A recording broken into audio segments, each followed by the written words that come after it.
देखो हम क्या कर रहे थे, लिक्विडेशन चैप्टर स्टार्ट कर रहे हैं अभी, ठीक है। देखो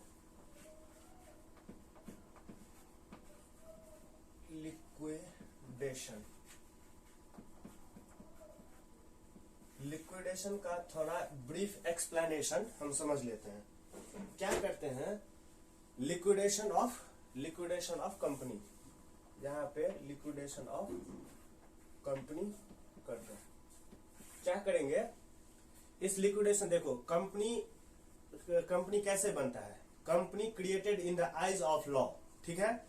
कंपनी हमेशा एक लॉ की नजर में बनता भी है और उसका जन्म भी होता है कानून की नजर में, और वो बंद भी होता है कानून की नजर में। तो कंपनीज एक्ट 2013 जो है वो कंपनी को इनकॉर्पोरेट करता है। कुछ कंपनीज ऐसे होते हैं स्पेशल कंपनी, जैसे कि इंश्योरेंस, बैंकिंग कंपनी, तो उसके लिए अलग से एक्ट बना हुआ है। जैसे कि बैंकिंग कंपनी के लिए बैंकिंग रेगुलेशन एक्ट है 1949। उसी तरह से कंपनी के लिए कंपनीज एक्ट 2013 है, ठीक है। वो इनकॉर्पोरेट होता है, यानी कि कंपनी का जन्म जो होता है वो कंपनीज एक्ट 2013 के अनुसार है। और उसी तरह से जब कंपनी, जैसे इंसान का जन्म होता है वैसे भी कंपनी का भी जन्म होता है। जैसे इंसान की मृत्यु होती है वैसे ही कंपनी का भी मृत्यु होता है, यानी कि कहने का मतलब उसका बंद होने का वो समय आता है। तो ये जो बंद होता है कंपनी, वो कोई चाहेगा कि हम अपने मन से कंपनी बना ले या कंपनी को बंद कर दे, ऐसा नहीं होगा। कानून के नजर में, यानी कि कंपनीज एक्ट 2013 के अकॉर्डिंग उसको इनकॉर्पोरेट भी करना होगा और उसे लिक्विडेट भी करना होगा, यानी कि बंद भी करना होगा, ठीक है। तो हम इस चैप्टर में यही पढ़ेंगे कि कंपनी को हम लिक्विडेट कैसे करेंगे, यानी कि कंपनी को हम बंद कैसे करेंगे, उसका प्रोसीजर हम पढ़ेंगे। तो क्या होगा, जब भी कोई कंपनी अब ये चाहेगा कि अब हमें बिजनेस नहीं करना है या बहुत लॉस हो रहा है, अब एक कंपनी को बंद करना है, तो बंद करने का कुछ रूल्स एंड रेगुलेशन है कंपनीज एक्ट 2013 के अनुसार। उसमें क्या होगा, पहले तो कंपनी एक लिक्विडेटर को अपॉइंट करेगा ना, जैसे कि ऑडिटर को अपॉइंट करता है ऑडिट करने के लिए कंपनी का, उसी तरह से कंपनी एक लिक्विडेटर को अपॉइंट करेगा कि भाई आप मेरा कंपनी को लिक्विडेट करो, यानी कि बंद करो। तो वो लिक्विडेटर क्या करेगा, पहले कंपनी का जितना, ये देखो कंपनी का बैलेंस शीट है, बैलेंस शीट इसमें, और इसमें क्या होगा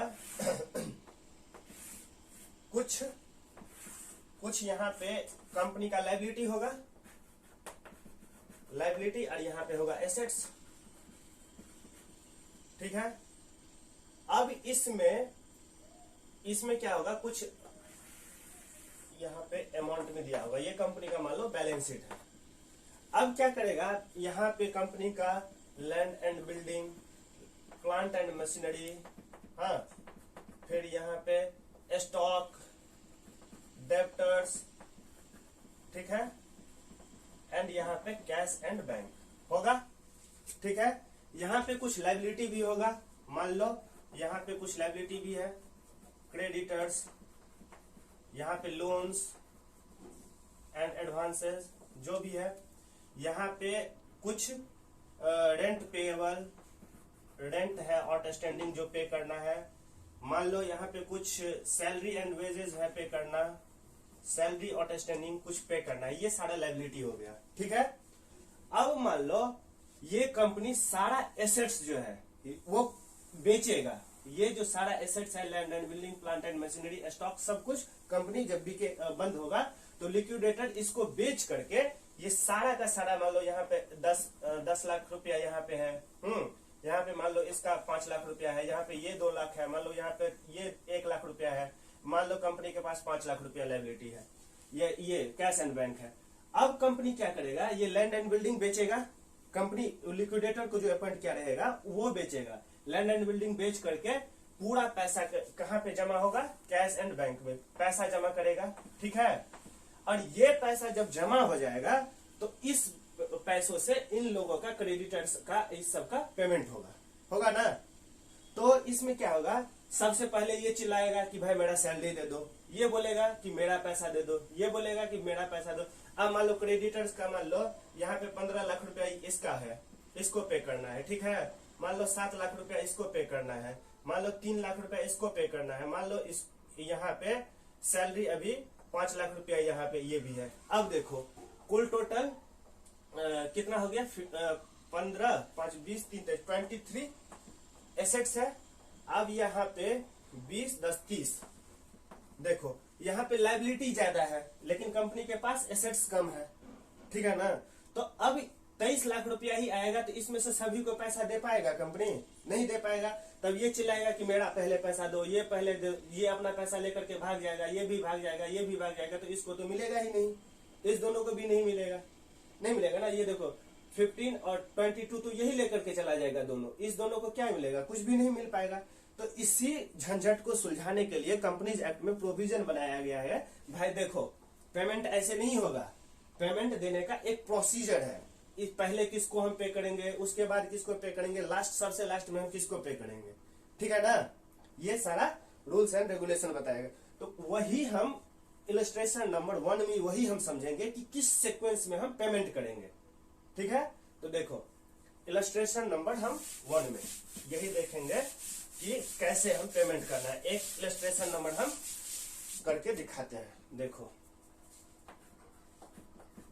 इलस्ट्रेशन नंबर 1, इलस्ट्रेशन नंबर 1 में क्या बोलता है कि in which sequence the following payment will be made while preparing the liquidator statement of account.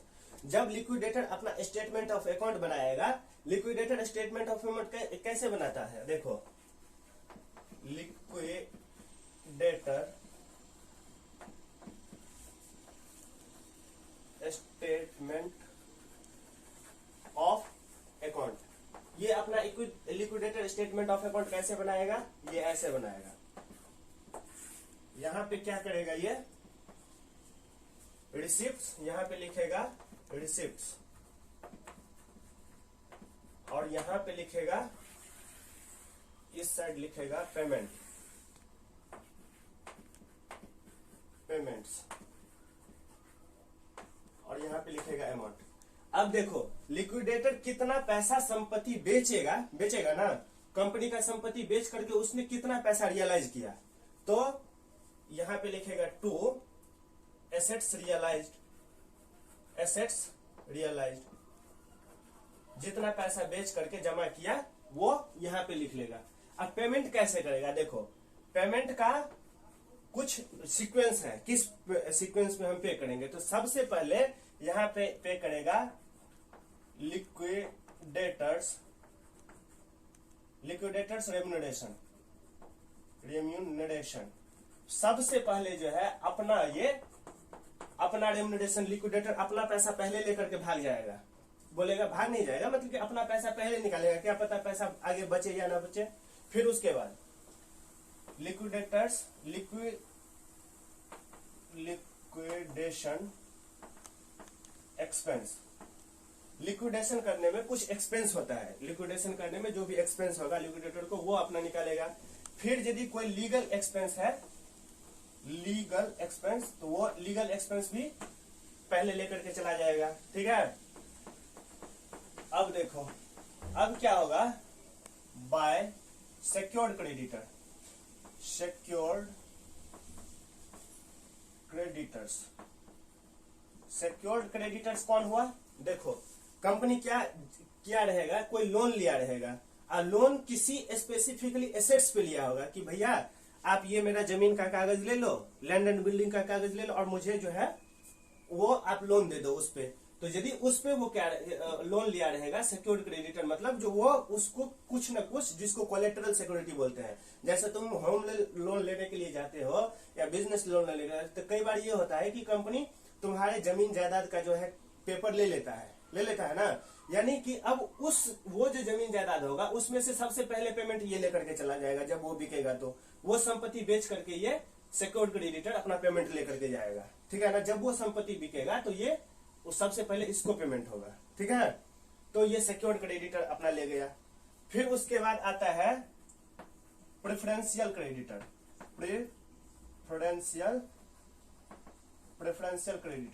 Preferential creditors में क्या क्या आता है, यहां पे लिख लो, गवर्नमेंट प्लस इंप्लॉय। इसमें गवर्नमेंट और इंप्लॉय का आता है, इसमें भी कंडीशन है, इंप्लॉय को हम कितना पेमेंट करेंगे वो कंडीशन बाद में बताएंगे। गवर्नमेंट को क्या होता है, जैसे कि कोई टैक्स का पेमेंट बाकी है तो वो टैक्स का पेमेंट सबसे पहले इसको देगा। मान लो कोई कंपनी का लीगल एक्सपेंस है वो पे करना है तो वो करना पड़ेगा, और कुछ जैसे कि गवर्नमेंट का और भी पेनल्टी वगैरह है तो वो पे करना है। तो गवर्नमेंट से रिलेटेड जो भी होगा प्रेफरेंशियल क्रेडिटर आएगा। इस सब के बाद सबसे पहला पेमेंट प्रेफरेंशियल क्रेडिटर को जाएगा, और एम्प्लॉय को, जो एम्प्लॉय जैसे बताया था ना कि सैलरी वगैरह आउटस्टैंडिंग था तो उसको पे करना पड़ेगा। फिर उसके बाद आता है, फिर उसके बाद किसका आता है, डिवेंचर होल्डर का, डिवेंचर होल्डर का, ठीक है। फिर उसके बाद आएगा अनसिक्योर्ड क्रेडिटर का, अनसिक्योर्ड क्रेडिटर्स, ठीक है। फिर उसके बाद आएगा प्रेफरेंशियल शेयर होल्डर को, लास्ट में आएगा इक्विटी शेयर होल्डर को। जो पैसा बचेगा तो इक्विटी शेयर होल्डर को बाद में पैसा देंगे, या नहीं तो इस नहीं होगा तो इससे मांगा भी सकते हैं। तो इस सीक्वेंस में हम पेमेंट करेंगे, ठीक है। ये समझ गए, आ गया ना समझ में। अब देखो बस यही इसी का सीक्वेंस में यहाँ पे क्वेश्चन में कुछ एग्जांपल दे दिया है, इसी में से उसकी को हमको बताना है। जब लिक्विडेटेड स्टेटमेंट अपना बनाएगा तो जितना भी वो एसेट्स रियलाइज करेगा, जितना भी एसेट्स रियलाइज करेगा उसमें से इसी सीक्वेंस में पेमेंट सभी को देगा। ये नहीं कि जो मुंह उठा करके आएगा मांगेगा उसको पेमेंट कर देगा, नहीं, इसी सीक्वेंस में पेमेंट करना होगा उसको। तो देखो अब हम क्वेश्चन पे डायरेक्ट आते हैं। ये कॉन्सेप्ट समझ गए। अब क्वेश्चन देखो, क्वेश्चन क्या बता रहा है, देखो क्वेश्चन है पहला क्या है, डिवेंचर होल्डर। तो देखो payment of in which sequence the following payment will be made. तो यहां पे लिख देंगे सीक्वेंस ऑफ पेमेंट, किस सीक्वेंस में पेमेंट होगा। तो देखो 5 हमें दिया हुआ है, 5 पेमेंट करना है तो 5 पहले ये हेडिंग डाल दो। अब देखो पहले, सबसे पहले हम किसको पे करते हैं, लीगल एक्सपेंस या लिक्विडेटेड रेम्युनरेशन। तो देखो यहाँ पे लीगल एक्सपेंस है तो सबसे पहले हम लीगल एक्सपेंस को देंगे, डिवेंचर होल्डर को भी नहीं देंगे, अनसिक्योर्ड क्रेडिटर को सबसे पहले लीगल चार्ज देंगे। तो यहाँ पे हो जाएगा पहला पेमेंट हम किसे करेंगे, लीगल चार्जेस, ठीक है। दूसरा में अब हम किसको करेंगे पेमेंट, दूसरा में हम करेंगे डिवेंचर होल्डर को, डिवेंचर होल्डर्स, डिवेंचर होल्डर को करेंगे। यहाँ पे लीगल चार्ज के बाद यहाँ पे सिक्योर्ड क्रेडिटर नहीं है इसलिए पहले इसका नंबर आ गया यहाँ पे। उसके बाद अनसिक्योर्ड क्रेडिटर को पे करेंगे, अनसिक्योर्ड क्रेडिटर्स, ठीक है। फिर उसके बाद किसको करेंगे, प्रेफरेंस शेयर होल्डर को, प्रेफरेंस शेयर होल्डर। फिर उसके लास्ट में जो बचेगा वो इक्विटी शेयर होल्डर को करेंगे, ठीक है। और देखो इसको एक, ये तो हो गया तुम्हारा क्वेश्चन का पार्ट, और तुम एक अलग से हेडिंग अपने समझने के लिए एक इंक्लूसिव एक ये बना लो अपने समझने के लिए। पहला पेमेंट किसको करेंगे, लिक्विडेटर्स रेम्युनरेशन, रेम्युनरेशन। ये आगे क्वेश्चन में जब हम लिक्विडेटेड स्टेटमेंट ऑफ अकाउंट बनाएंगे तो ये बहुत काम आएगा, ठीक है। तो लिक्विडेटेड रेम्युनरेशन हमने पहले पे कर दिया। फिर उसके बाद लिक्विडेशन, लिक्विडेशन एक्सपेंस, एक्सपेंसेस। फिर उसके बाद लीगल एक्सपेंस आ गया, लीगल एक्सपेंसेस। तो देखो लीगल एक्सपेंस हम पहले पे किए, इस सबसे पहले इसको पे किए, इस सीरीज में हमारा सबसे पहले ये आता था, ठीक है। अब देखो आगे लीगल एक्सपेंसेस हो गया। फिर उसके बाद क्या करेंगे, सिक्योर्ड क्रेडिटर, सिक्योर्ड क्रेडिटर्स, ठीक है। फिर उसके बाद क्या होगा, डिवेंचर होल्डर, डिवेंचर नहीं, डिवेंचर होल्डर को नहीं, पहले हम उसको पे करेंगे। यदि डिवेंचर होल्डर को तभी पहले पे करेंगे यदि वो किसी एसेट्स पे फ्लोटिंग चार्जेस पे है, किसी का चार्ज है, तभी हम वो पहले पे करेंगे, नहीं तो उससे पहले हम प्रेफरेंशियल क्रेडिटर को करेंगे, प्रेफरेंशियल क्रेडिटर्स, इसमें क्या आता है, गवर्नमेंट प्लस एम्प्लॉय। एम्प्लॉय को पेमेंट करने का कुछ कंडीशन है कि कितना इसको हम प्रेफरेंशियल क्रेडिटर के में देंगे और कितना हम अनसिक्योर्ड क्रेडिटर में देंगे, वो हम अगले क्वेश्चन में डिस्कस करेंगे। फिर आ गया डिवेंचर होल्डर्स, ठीक है। फिर आ गया अनसिक्योर्ड क्रेडिटर, अनसिक्योर्ड क्रेडिटर्स। फिर उसके बाद आ गया प्रेफरेंस शेयर होल्डर। फिर लास्ट में आ गया इक्विटी शेयर होल्डर।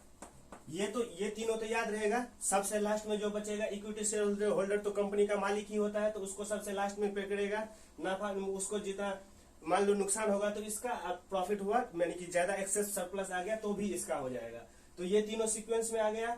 ये तीनों लीगल एक्सपेंस हो गया। उसके बाद सिक्योर्ड क्रेडिटर यानी कि जो एसेट्स पे लोन लिया है, चार्ज है जिस एसेट्स पे, उसको बेच करके सिक्योर्ड क्रेडिटर को पहले पे करेंगे, फिर प्रेफरेंशियल क्रेडिटर को पे करेंगे। प्रेफरेंशियल क्रेडिटर में मेनली यही दो आता है। फिर डिवेंचर होल्डर, यदि डिवेंचर होल्डर पे कोई चार्ज क्रिएट है तो इसको हम प्रेफरेंस शेयर होल्डर से पहले पे करेंगे, यानी कि इससे पहले यहाँ पे करेंगे। वो एक सिक्योर्ड क्रेडिटर के तहत इसको ट्रीट हम करेंगे जब उस पर फ्लोटिंग चार्ज होगा डिवेंचर होल्डर पे। तो फिर उसके बाद आ गया अनसिक्योर्ड, और ये एक दो बार जब प्रैक्टिस करेंगे तो ये सारा क्लियर हो जाएगा, ठीक है।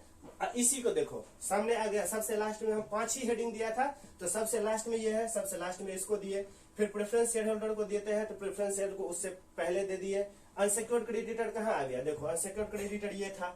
इससे पहले हमारा यहाँ पे डिवेंचर होल्डर को हम क्यों पे कर दिए, नहीं ये सिक्योर्ड है, अनसिक्योर्ड कहाँ चला गया, अनसिक्योर्ड यहाँ है। तो ये देखो ये तीनों सबसे लास्ट में, ठीक है। लीगल चार्जेस सबसे पहले पे करना था, फिर डिवेंचर होल्डर पे कर दिए, बस इसी सीक्वेंस में इसमें पे करेंगे। लेकिन ये एक इंक्लूसिव पूरा लिस्ट है, ये एक दो बार पढ़ लेना। हालांकि हम जब लिक्विडेटेड स्टेटमेंट अकाउंट बनाएंगे तब सारा कॉन्सेप्ट क्लियर हो जाएगा। चलो अब दूसरा एक अच्छा सा क्वेश्चन, प्रैक्टिकल क्वेश्चन 2 देखते हैं।